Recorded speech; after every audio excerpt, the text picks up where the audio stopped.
If I was to ask you the question, what is the church known for? You might have a whole bunch of different answers. In fact, why don't you let me know in the comments, what do you think the local church is known for? In this episode of Beyond at Home, we're going to explore why maybe the church has been known for the wrong things and what we can be known for into the future. Now, before we get started, do me a favor and like this video, subscribe to our channel so you always stay up to date on everything that's going on around here. A few years ago, leadership expert Simon Sinek created one of the most famous TED Talks of all time, when he talked about this idea of start with why. Why it's so important to figure out, hey, why do we exist? Or why does our organization, why does our business exist? And I think Simon was onto something. But I think what's more challenging than starting with why is staying with why. Because it's so easy to drift. It's so easy when you set out on a new diet, when you set out on a financial plan, when you set out on a new relationship, that you've got these goals in mind. Yet over time, we begin to drift. And there's a question that we can ask that will help us avoid the drift. And the question is this: what do we want to be known for?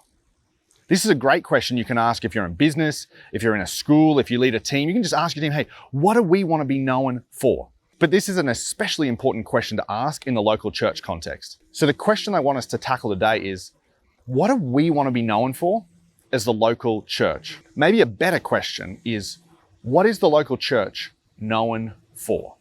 Now, let's just not take it from the perspective of our local church, but let's take it from the perspective of the church in general. What is the church in general known for? And more specifically than that, what is the church known for by people who don't attend church or don't go to church?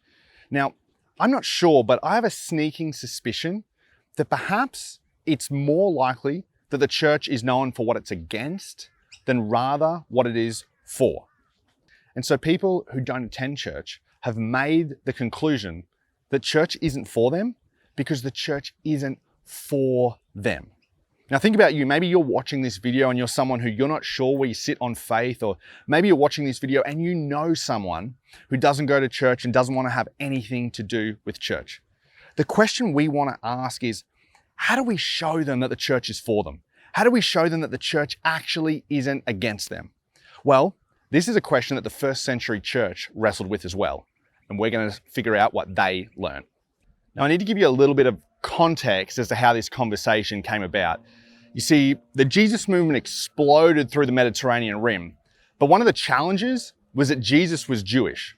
So there was all these people that kind of viewed Jesus as their savior. And what about for all the people that weren't Jewish? And so as this movement spread around, there was a guy called Paul who was really famous, and he had someone with him called Barnabas, and they would start all these churches. But then what would happen is people would come after them and say, hey, look, we know what Paul told you, we know what Barnabas told you, but now there's some extra requirements that you have to live up to if you really want to be a Jesus follower.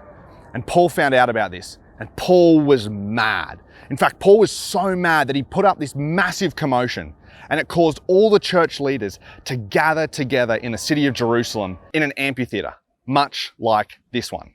And as they're sitting in this amphitheater, there's all this discussion around what makes a Jesus follower and what doesn't. And everyone's voicing their opinions. And all of a sudden a hush falls over the crowd because James, the brother of Jesus, rises to his feet, and everyone turns and all eyes are fixed on him. And this is what he says. He says, we should not make it difficult for the Gentiles who are turning to God. In other words, we shouldn't make it hard for people who feel like the church hasn't been for them. We shouldn't make it hard for if you're watching this, for your friends or your family or your brother or your sister or your co-workers to engage with the message of Jesus. And that's where it connects to that question, hey, what do we want to be known for? And at Beyond, we've answered that question by saying we want to be for Moreton. We're for local businesses in Moreton. We're for schools in Moreton. We're for non-profits in Moreton. We are for the people of Moreton. And so today, we are launching a movement that we hope will gain traction and gather momentum over the days and weeks and years ahead. So there are 3 things that you can do as we set out on creating this movement to help us be for Moreton. The first thing that we want to do is create common ground. We want to create conversations and we want to create connections. And the simplest way that you can do that this week ahead is simply to pay it backwards. Now, we understand that some of you might not be living in the Moreton Bay region, and that's okay. You can pay it backwards in the region that you live or the community that you live. And the idea of paying it backwards is really, really simple. The next time you're at a coffee shop, the next time you're at the drive-thru, pay for the person behind you. And if an opportunity opens up to have a conversation, and they ask, hey, why did you do that? Just simply say, hey, I want you to know that I am for you. And if they ask any more questions, you can say, you know what, I'm actually part of this local church. And for too long, the church has been known for what it's against. And all we want to be known is for the things that we stand for. And I know you might be thinking to yourself, that's a bit weird, Chris, I'm not sure if I want to do this. But as we wrap up, let me ask you a question. If our church went out of business, would our community notice? If you're watching this and you're part of another church, if your church went out of business, would your community notice? We want to be able to answer that question with yes.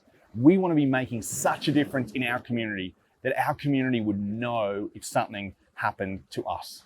And so that's why we're launching For Moreton, because I believe that when the church is for their local community, they partner with Jesus in an incredible way to introduce their community to the message of hope. And this isn't a new message. This has been the message of the church since the beginning. It's just our opportunity to remind ourselves, this is what we are for. So will you help me? Will you be for your local community? Will you be for Moreton?